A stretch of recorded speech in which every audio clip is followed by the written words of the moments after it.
बयनिसिमबो गोजोननाय जासिहरनाय थाबाय दिनैहाय दंफैयो आइ लाभ बङाइगावनि नुथुनफारायावहाय आरो नान्दि आयुर्वेदिक स्ट'रावहाय दंफैयो सारनावहाय ने माबायदि मोनदों गोसोखौलाय औ ओमफ्राय हांसोबो लाबोफादों माथाम जोंनाथ' बेदर जानोहाय फैबाय आरो सारा जानो लुबैदोंनायखाय ओमफ्राय आं सावनो रोंलायलाङा आरोना हांसोखौहाय ओमफ्राय खिदलाबायो आखां रागा जोंनानै होफैबायलाय ने दासो स्रां मोनलायनायसै दा औ ओंखाम जाफुनाय माने फ्रेद बान होखायो आरो ओरैबायदि गुलि गावनाय बायदि स्रावल' थांखायो जोंबाय आं हांसोखौहाय ओमफ्राय दा गोबां मानसिफ्रानो नान्दि आयुर्वेदिक स्ट'रावहाय जानानै मुलि जानानै मोजां जागासिनो दं आरो नानानथा रोखोमनि बेमारनि मुलि मोनो दा नोंथांमोना सोरबाफोर माबा मोनसे बेमार आजारफोरजोंहाय माने प्रब्लेमाव गोग्लैनानै दंब्ला सारजोंहाय जगाजग लाहरनानैहाय लांफैनो हागोन आरो बोखानानै दोनबाय बेखौहाय लेनै फ्रेद फ्राय खिखायो आखानो जोंबाय आं नोंसोरखौहाय नैबे बिदै दैगासिनो दंमोन नैबे बे कन्टेक्ट नाम्बारा बेनो नै नायनानै लादो गाहायावहाय नोंथांमोना सोरनोबाफोर नांगौ जायोब्ला डाइरेक्ट नैबे कन्टेक्ट नाम्बारावहाय कल खालामदो ओमफ्राय जगाजग लाहरदो आरो बेनाराबो बेनो ओमफ्राय दसे दोनथ'लायनानैहाय नै नायनानै लानो हागोन आरो ओमफ्राय आं सिङाव हाबलांनि दा पेसेन्ट गैथ'आ आरोना बेलासि जाबाय थांजोब्बाय पेसेन्टफ्राबो नै नै गोबां मुलिफोर दंफैयो ओमफ्राय सार दा माबायदि मुलिफ्रा पेसेन्टआ फैगासिनो दा औ दा गोबां मानसिफ्रानो मोजां जागासिनो दं हामबाय दाखालिथ' गुवाहाटियाव सार फैदोंमोन दा ने डक्टर रमेश पाटेल सार फैदोंमोन जिथुनाखि नैबे मुलिफोरखौ माबाग्रा ने दिहुनग्रा दा गोदान मुलि फैबाय फैनाया गल ब्लाडारनि स्पेसियेलि फैबाय ओमफ्राय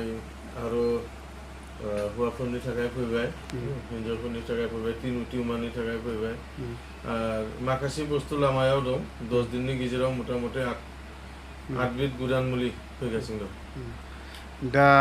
सोरनोबाफोर प्रयजन जायोब्ला सारजों कन्टेक्ट खालामनानैहाय जगाजग लाना लांफैनो हागोन आरो सारा हामगासिनो दङ आंनि चेनेलाव नोंथांमोना नुखाबाय जायफ्रा सार्टिफाइ होगासिनो दङ जोबनो गैयै मानसिफ्रा मोजां जाबाय ओमफ्राय दासिमाव थनथना जानानै दं आरो बिसोरो मेरला भिडिअ फैबाय सासे फन खालामगासिनो दं दे केन्सारनि प्रमाण फैबाय मेरला गल ब्लाडारनि गोदान रिपर्ट फैबाय आरो किडनिनिबो गोदान रिपर्ट फैबाय रिपर्ट देखायनो हागोन डाइरेक्ट पेरालाइज बे मास मोननैनि गेजेराव 6 जन मोनबाय दा गोजोनथाव खौरां नोंथांमोनाबो सोरबाफोर प्रयजन जायोब्ला जगाजग लाहरनो हागोन आरो नाखाथि बेरायफैदोंमोन ओमफ्राय दा टाइमाथ' लेट जाबाय नालाय नै गारिफ्रा ग्रोनल' दं आरोना ओमफ्राय जों हाबला गोजौआवहाय थांला ने गोजौआव गाखोला दा गाखोनो लुबैदोंमोन हान्थु रुंसिलायजासिनो ने ओमफ्राय नैयाव दखानाव जाला जालि जानोसै नै बेरायनो मोजांथार बै हाजोआव आंथ' गाखोबाय खेबथाम खेबब्रैसो जाबाय आं नैयाव मानसिफोर दंहैयो आरो गोजौआव नैयाव मानसिफोर गोजा आरोयो नै बेलाय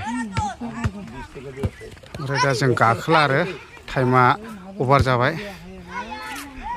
नै मानसिफ्रा ओंखारबोजोब्बाय आरो फैलाबायनो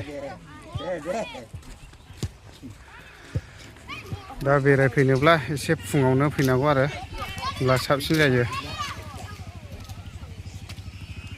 गेटआ बेनो नै जाला जालि जानानै थांसै नैबेयाव